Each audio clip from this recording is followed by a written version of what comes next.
Bangun pagi-pagi diresahkan lagi sama yang terhormat Bapak Dewan tentang MBG. Teman-teman mungkin sudah ada yang dengar bahwa di salah satu kabupaten di Indonesia ini ada pertemuan antara para pengelola program makan bergizi gratis. Kemudian yang terhormat anggota dewan kita mengeluarkan statement bahwa tidak butuh tenaga ahli gizi untuk mengelola makanan bergizi gratis, ya.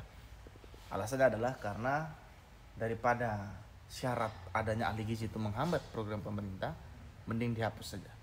Dan mereka akan mengupayakan itu di level undang-undang supaya undang-undangnya diketok palu, disahkan bahwa memang tidak butuh tenaga gizi.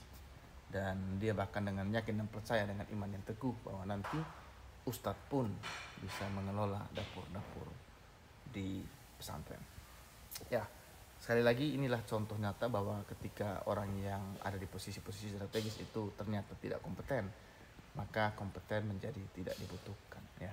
Seorang profesional gizi itu sama seperti dokter dan perawat, itu ada uji kompetensinya, sehingga semua ahli gizi itu ketika dia dinyatakan sebagai ahli gizi itu ada standar yang harus dia kuasai untuk bisa diterapkan.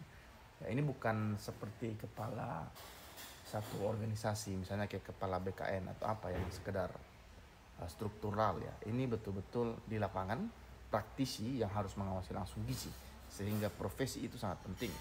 Nah, yang coba disampaikan oleh pemerintah melalui DPR atau anggota dewan ini saat ini adalah dengan mengatakan bahwa tidak butuh ahli gizi adalah seakan-akan mau bilang bahwa demi kelancaran program presiden kita turunkan standar pelayanan kita.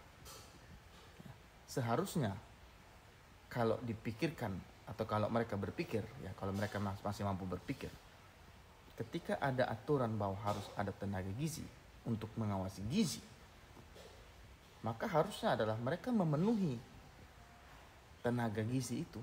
Kalau butuh sekian puluh, penuhi sekian puluh. Itu namanya kita memenuhi standar, karena ini berkaitan dengan gizi langsung kepada anak-anak Indonesia.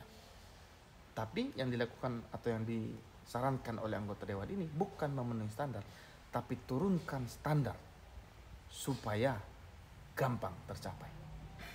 Jadi bukannya memenuhi persyaratan tenaga gizi yang dibutuhkan, tapi justru hilangkan syarat tenaga gizi.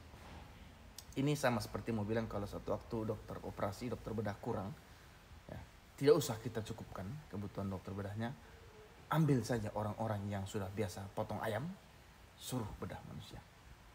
Ya, seakan-akan mau bilang kalau tidak ada dokter bius, tidak ada dokter anestesi di daerah, daripada kita penuhi tenaga dokter anestesi, lebih baik kita ambil saja orang-orang yang biasanya mungkin pakai narkoba karena sudah biasa fly, untuk tidurkan orang-orang sebelum kita operasi. Ya, kebodohan yang dinasionalisasi. Jadi itulah kenapa negara kita sulit maju, karena kita lebih suka menurunkan standar daripada memenuhi standar. Atau mungkin memang sengaja diturunkan biar orang-orang mereka bisa dijadikan pengelola. Salam sehat.